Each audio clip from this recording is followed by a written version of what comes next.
The search for meaning. Life is full of questions, but the Westminster Shorter Catechism begins with the ultimate one. It asks, what is the chief end of man? In other words, why do you and I even exist? Designed for purpose. A chief end means a primary design purpose.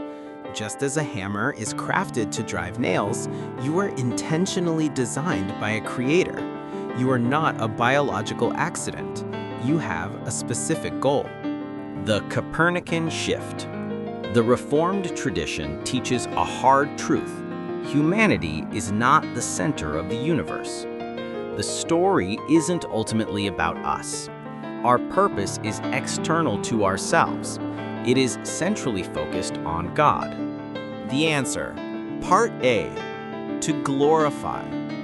So the Catechism answers, man's chief end is to glorify God.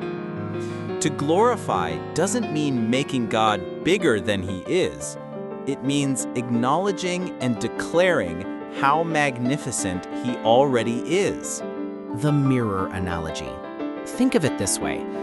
We aren't the source of light, like a lamp. We are designed to be polished mirrors, reflecting the brilliance of God's character out to his creation through our obedience.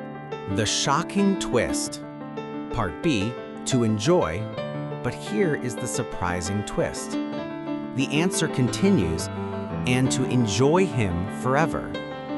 God is not a cosmic taskmaster demanding drudgery.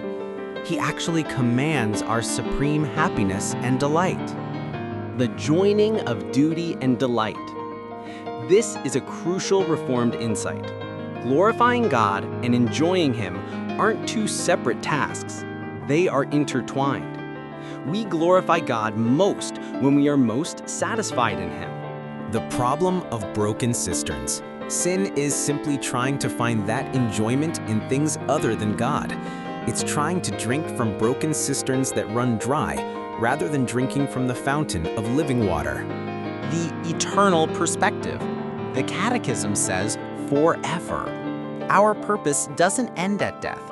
We are practicing now for an eternity of ever-increasing joy in the infinite, inexhaustible greatness of God.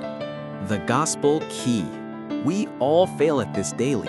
The only way to truly glorify and enjoy God is through union with Jesus Christ, the only one who ever fulfilled this chief end perfectly on our behalf.